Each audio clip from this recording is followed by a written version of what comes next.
السلام عليكم. أعوذ بالله من الشيطان الرجيم. بسم الله الرحمن الرحيم. الحمد لله رب العالمين الرحمن الرحيم مالك يوم الدين. إياك نعبد وإياك نستعين. اهدنا الصراط المستقيم صراط الذين أنعمت عليهم غير المغضوب عليهم ولا الضالين. آمين. اللهم صل على سيدنا محمد الفاتح لما أغلق والخاتم لما سبق ناصر الحق بالحق والهادي إلى صراطك المستقيم وعلى آله حق قدره ومقداره العظيم. Aujourd'hui, avec l'aide d'Allah subhanahu wa ta'ala, nous abordons le chapitre 41 de ce livre monumental qu'a laissé Cheikhna Hajj Omar radiyallahu anhu à la postérité. Ce chapitre qui va traiter, Inch'Allah, Shar'u Ma'ani al-Azkar al-Lazimati lit-Tariqati. Commenter, expliquer, éclaircir l'essence al-ma'ani, c'est-à-dire les significations des azkar, de tout ce qu'on récite dans la tariqa, que ce soit le verbe, la wazifa, la hadratul juma. Qu'est-ce que ça veut dire? Ce que tu dis, est-ce que tu le sais? C'est très important. Nous avions appris dans le chapitre réservé aux shurut, les conditions de la tariqa, il y avait 21 parmi les shurut à respecter qui sont obligatoires. Il y en avait 2 qui étaient on ne va pas dire facultative, mais il y avait moins d'exigences sur ces 2-là comparé aux 21 précédents. Donc il y a 23 chartes, il y en a 21 qui sont 21 qui sont obligatoires, et il y en a 2 pour lesquels on incite les disciples à pouvoir les respecter, et ces deux conditions sont: essayer de comprendre ce que tu dis et faire de sorte que quand tu fais le zikr, comme si la présence du prophète sallallahu alayhi wa sallam est là, réelle, effective devant toi. Si tu ne peux pas la présence de Sayyidina Cheikh radiyallahu anhu, tu fais comme si Sayyidina Cheikh radiyallahu anhu est devant toi pendant que tu fais le zikr, ou alors ton cheikh, masha'Allah. Alors, donc, aujourd'hui, dans le chapitre 41, Cheikhna Hajj Omar radiyallahu anhu nous parle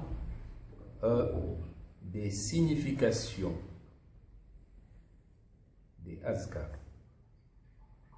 Des significations. Je n'ai pas dit de la signification, mais des significations.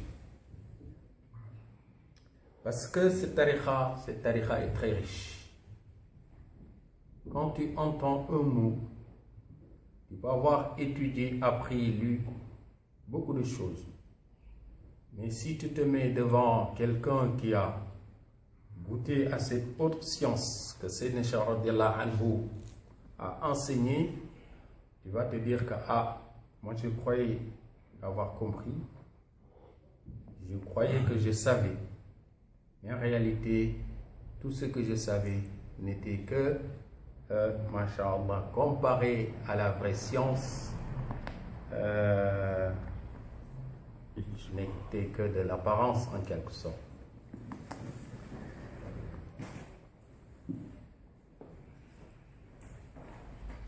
Alors,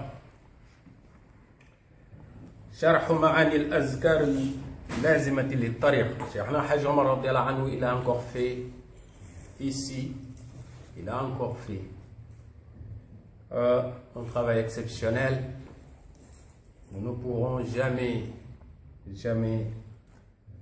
qu'est-ce qu'il faut dire? On ne peut pas le récompenser. Nous pouvons dire que Jazakumullah ya Cheikhna Hajj Omar radiallahu anhu. في شرح معاني الأذكار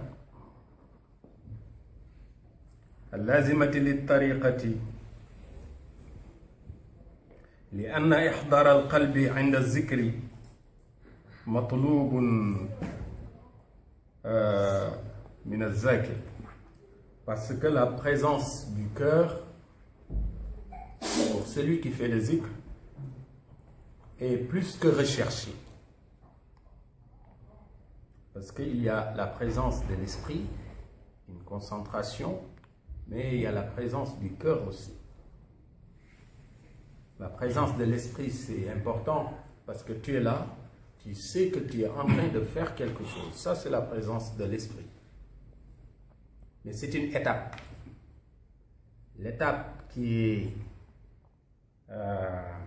le but, c'est la présence du cœur. مطلوب من الذاكر والحضور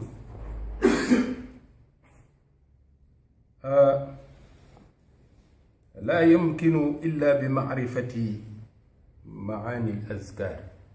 Alors cette présence du cœur n'est possible que lorsque on sait qu'est-ce que nous sommes en train de dire, qu'est-ce que ça veut dire. On va le voir tout à l'heure.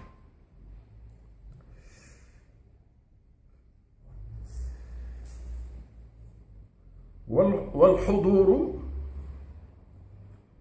هو روح الأعمال. Alors cette présence du cœur est l'âme des actes. Vous savez que s'il n'y a pas une âme dans un corps, le corps ne bouge pas. Non seulement le corps ne bouge pas, mais le corps va, après quelques heures, va se transformer et bientôt va avoir une mauvaise odeur et après on ne va plus vouloir garder le corps parmi les humains, on va vouloir se débarrasser du corps. Pareil pour les actions. Une action qui n'a pas d'âme, c'est une action qui tire vers la putréfaction en quelque sorte. Et est-ce que tu sais reconnaître une action qui a une bonne odeur, une action qui a une odeur nauséabonde? Eh bien, il faut avoir le nez pour pouvoir le savoir, le nez qu'il faut. Et les arifouna billahi, ils peuvent le savoir. Masha'Allah. Alors, une action qui n'a pas d'âme, c'est une action qui est là, tu fais, mais se sent mauvais, parce que cette action n'a pas d'âme, n'a pas de vie. Mais tout ce qui n'a pas de vie, eh bien, est appelé, en tout cas autrement, par quelque chose qui est vivant, un mort, une action morte, en tout cas une action qui est moribonde, qui tire vers sa fin. Alors, ça n'intéresse pas Allah subhanahu wa ta'ala. Alors, rien qu'avec l'introduction sur Hajj Omar radiallahu anhu, c'est tellement riche qu'on peut passer le temps qu'il faut pour l'enregistrement sans sortir de l'introduction. Alors, mais on va essayer d'avancer un peu Mais je sais qu'on ne pourra pas traiter tous les azkar. Qu'est-ce qu'il y a dans le wird? Il y a astaghfirullah. Est-ce que tu sais ce que ça veut dire astaghfirullah? Il y a salatul fatihi. Est-ce que nous savons est-ce que nous savons qu'est-ce que ça veut dire astaghfirullah? Est-ce que nous savons ce que ça veut dire salatu ala nabi? Prier sur le prophète sallallahu alayhi wa sallam. On ne parle pas encore de salatul fatihi, mais salatu ala nabi, prier sur le prophète sallallahu alayhi wa sallam. Est-ce qu'on sait qu'est-ce que ça veut dire? Sayyidina Cheikh radiyallahu anhu, il a dit qu'il n'y a personne qui sait qu'est-ce que ça veut dire et la valeur de la prière sur le prophète sallallahu alayhi wa sallam illa huwa. À part le prophète sallallahu alayhi wa sallam parmi les vivants, il n'y en a pas un autre qui connaît la valeur d'une prière sur le prophète Mohammed sallallahu alayhi wa sallam. Alors, tu es en train de faire quelque chose que tu ne sais pas. Mais il y a savoir et savoir aussi, parce qu'il y a beaucoup d'étapes en termes de quête du savoir. Celui qui est à la maternelle, il cherche le savoir. Celui qui est en train qui est à l'université, il cherche le savoir aussi. Ils n'ont pas le même niveau, mais ils courent tous derrière le savoir. C'est très important. Alors, astaghfirullah. Est-ce qu'on sait qu'est-ce que ça veut dire? Salatu ala nabi. Est-ce qu'on sait ce que ça veut dire? Salatul fatihi. Est-ce qu'on sait ce que ça veut dire? La ilaha illallah. Est-ce qu'on sait ce que ça veut dire? La ilaha illallah. Est-ce qu'on sait ce que ça veut dire? J'en ai parlé il y a quelques semaines à Paris. On dit la ilaha illallah sans le savoir. Avec toutes les étapes qu'il y a dans la ilaha illallah, mais on va y venir, on va y arriver, Inch'Allah. Mais aujourd'hui, on va parler que de astaghfirullah. Mais Cheikh Hajj Omar radiyallahu anhu, il a réservé cette étude. Il a voulu parler que de la wazifa. Parce que dans la wazifa, il y a tout ce qu'on fait dans la tariqa. Astaghfirullah, il y en a dans la wazifa. Salatul Fatihi, il y en a dans la wazifa. La ilaha illallah, dans la wazifa. Jawharatul Kamal, dans la wazifa. Donc la wazifa est un pilier dans la tariqa, un pilier autour duquel tournent toutes les azkar que l'on peut utiliser dans la tariqa. Donc, il a dit qu'il va traiter la wazifa. Parce que ce qu'il y a dans le lazim se retrouve dans la wazifa. Dans la wazifa, c'est astaghfirullah al-azim allazi la ilaha illa huwa al-hayyul qayyum. Mais on dit astaghfirullah. Astaghfirullah, c'est lorsque on s'adresse à Allah subhanahu wa ta'ala.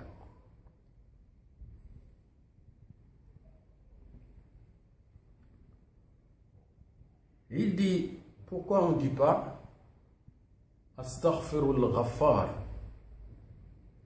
Astaghfirul Ghaffar, je demande pardon au pardonneur. Pourquoi on ne dit pas Astaghfirul Rahman? Je demande pardon à celui, au miséricordieux, au clément.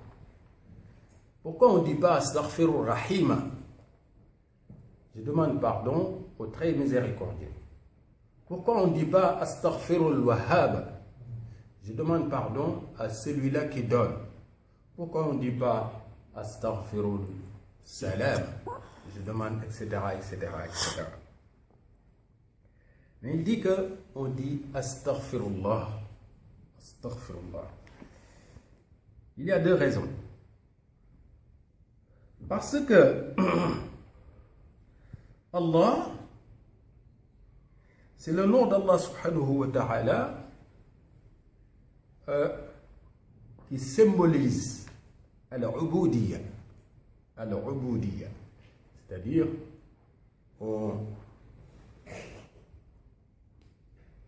le monde court vers l'adoration d'Allah subhanahu wa ta'ala. Ou alors, tout le monde doit courir vers l'adoration d'Allah subhanahu wa ta'ala. Même les animaux, ils adorent Allah subhanahu wa ta'ala. les oiseaux qui font partie des animaux, mais les arbres aussi, les montagnes, le vent, l'eau, les océans et les rivières, tous, ils adorent Allah subhanahu wa ta'ala. Wa in min shay'in illa yusabbihu bihamdihi walakin la tafqahuna tasbihahu. Mais on adore Allah subhanahu wa ta'ala parce qu'Allah subhanahu wa ta'ala, il a créé les djinns et les humains pour l'adorer. Wa ma khalaqtul jinna wal insa illa liya'budun. Et cette adoration doit être faite sans, c'est-à-dire quand tu dis astaghfirullah, je demande pardon à Allah subhanahu wa ta'ala, tu dois le faire avec ikhlas. وما أمروا إلا ليعبدوا الله مخلصين له الدين حنفاء ويقيموا الصلاة ويؤتوا الزكاة وذلك الدين القيم. Donc c'est pour ça qu'on utilise Allah, astaghfirullah. Tu demandes pardon à Allah, c'est tout. Tu ne demandes pas pardon à Allah parce que c'est vrai, celui qui fait astaghfirullah, il lui ouvre les portes. Mais tu demandes pardon parce que tu veux être purifié. Celui qui demande, qui fait astaghfirullah, Allah lui enlève les soucis aussi. C'est ce que disait Imam Ali, karamallahu wajhahu. Il dit que je m'étonne de voir quelqu'un qui a des problèmes alors qu'il y a astaghfirullah. Il dit que astaghfirullah, c'est la clé de tout. Qul lahu istaghfiru rabbakum. Alors il leur a dit istaghfiru rabbakum innahu kana ghaffar. Demandez pardon à votre Seigneur parce que lui, c'est un pardonnant. Yursili samaa alaykum midrara. Si vous demandez pardon à Allah subhanahu wa ta'ala, Allah il va faire descendre la pluie. Si vous voulez des enfants, faites astaghfirullah. Allah il vous donne des enfants. Si vous voulez la richesse, faites astaghfirullah. Wa yumdidkum bi amwalin wa banin. Si vous voulez que l'agriculture marche, faites astaghfirullah. Donc, astaghfirullah, c'est la clé de tout. C'est pour ça que dans la wazifa, on commence avec astaghfirullah. Dans le wird, on commence avec astaghfirullah parce qu'astaghfirullah, c'est la clé de tout. Alors, il te dit que tu demandes pardon à Allah subhanahu wa ta'ala sans vouloir, sans arrière-pensée. Je demande pardon, je veux être purifié, c'est tout. Mais Allah, il te dit, d'accord, tu veux être purifié, d'accord, je vais te purifier, mais en même temps, puisque tu veux être purifié, je vais t'accorder ceci, cela, cela. Parce que astaghfirullah, masha'Allah, ça ouvre la porte à, masha'Allah, toute forme de khayr, de bonheur, masha'Allah. C'est pour ça que Allah subhanahu wa ta'ala, dans le dernier chapitre, la dernière sourate qu'il a révélée au prophète sallallahu alayhi wa sallam, il lui a dit que, alors que le prophète sallallahu alayhi wa sallam, c'était presque la fin de son séjour à l'état physique sur terre, on va le dire comme ça, parce qu'il a continué à exister sous une autre forme, le prophète sallallahu alayhi wa sallam. Mais en tant qu'être humain, comme on avait l'habitude de le voir, de l'entendre, d'être avec lui, manger avec lui, marcher avec lui, eh bien, ça allait finir. Allah subhanahu wa ta'ala lui dit, fais subhanallah, glorifie ton Seigneur, rends hommage à ton Seigneur et demande pardon à ton Seigneur. Fasabbih bihamdi rabbika wastaghfirhu innahu kana tawwaba. Fasabbih bihamdi rabbika wastaghfirhu innahu kana tawwaba. Alors Aïcha radhiyallahu anha, il a dit que vers la fin de la vie du prophète sallallahu alayhi wa sallam, tout le temps il disait astaghfirullah, subhanallah wa bihamdi, astaghfirullah, subhanallah wa bihamdi, astaghfirullah. Donc, astaghfirullah, tu te rabaisses devant Allah subhanahu wa ta'ala et tu demandes qu'Allah il te purifie. Donc, c'est pour ça que on ne pouvait pas dire utiliser un autre nom d'Allah subhanahu wa ta'ala. Mais en même temps aussi,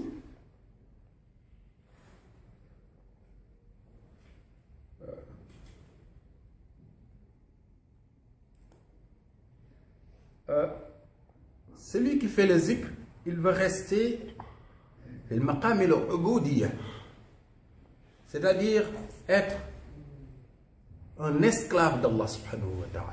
Parce que ubudiyya, c'est l'état d'esclave. On traduit par serviteur, mais c'est l'état d'esclave.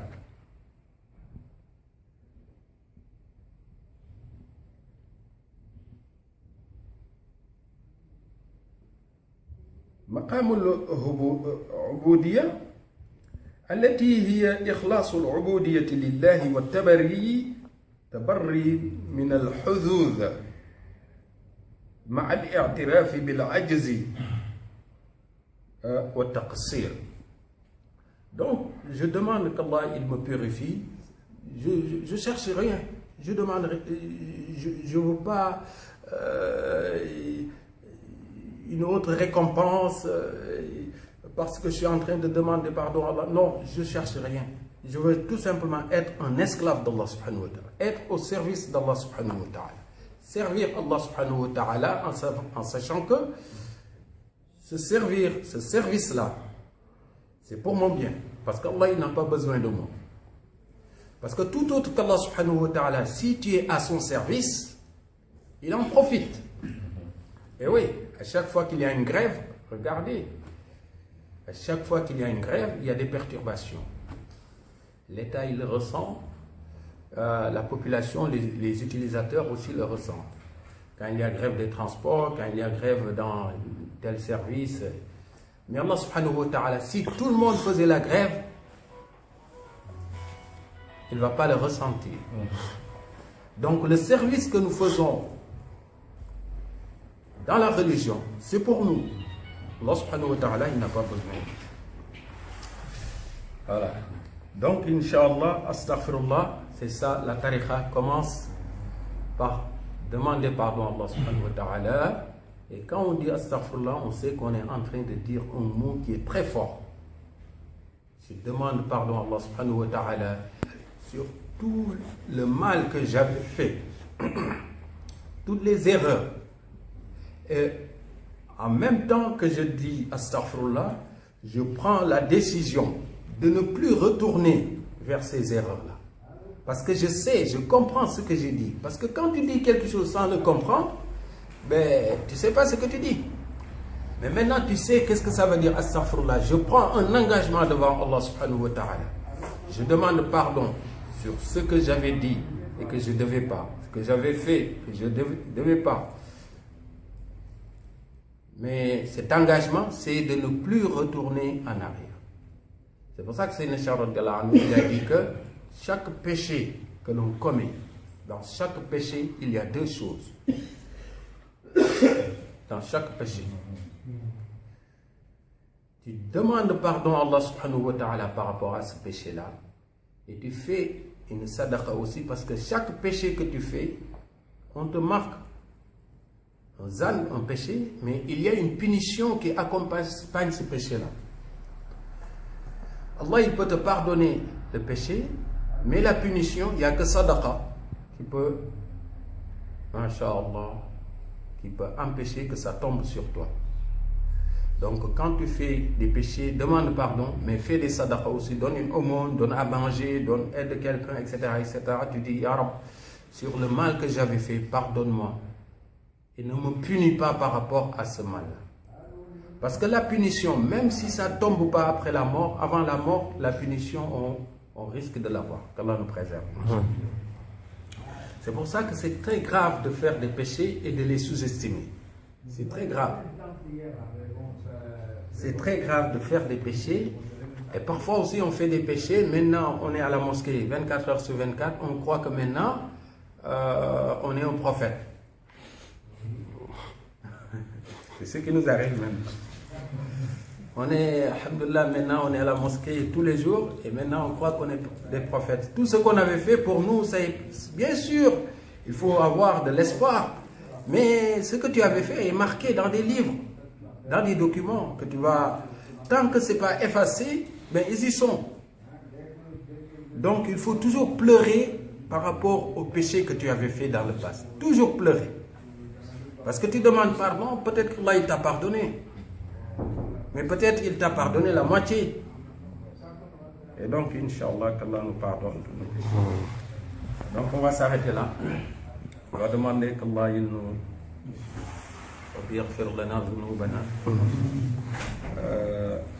nous pardonne nos péchés anciens et récents, apparents et cachés, en public, les péchés en public et les péchés qu'on a fait seul, et qu'Allah nous aide à comprendre qu'est-ce que ça veut dire dans la tariqa. Parce que la tariqa, c'est très riche. Il y a beaucoup de choses à apprendre dans la tariqa. C'est pour ça que je le répète toujours, la tariqa, ce n'est pas du folklore. C'est pas du folklore. Celui qui croit que la tariqa se limite au folklore, eh bien, il n'a pas compris. C'est Cheikh Radiallahu Anhu, avant d'avoir cette distinction. Parce que Rasul sallallahu alayhi wa sallam lui a dit, c'est toi qui vas être Cheikh al-Tariqa, al-Tijaniya. Et c'est Cheikh Radiallahu Anhu lui a dit, je ne veux pas être le cheikh, je ne veux pas être le guide, je veux tout simplement, masha'Allah, amara nabi imamana bitanazzuli. C'est ce qu'a dit Sidi Hadj Malik Radiallahu Anhu, qu'il a repris aussi de Cheikh Hadj Omar Radiallahu Anhu, qui l'a dit dans Rimah.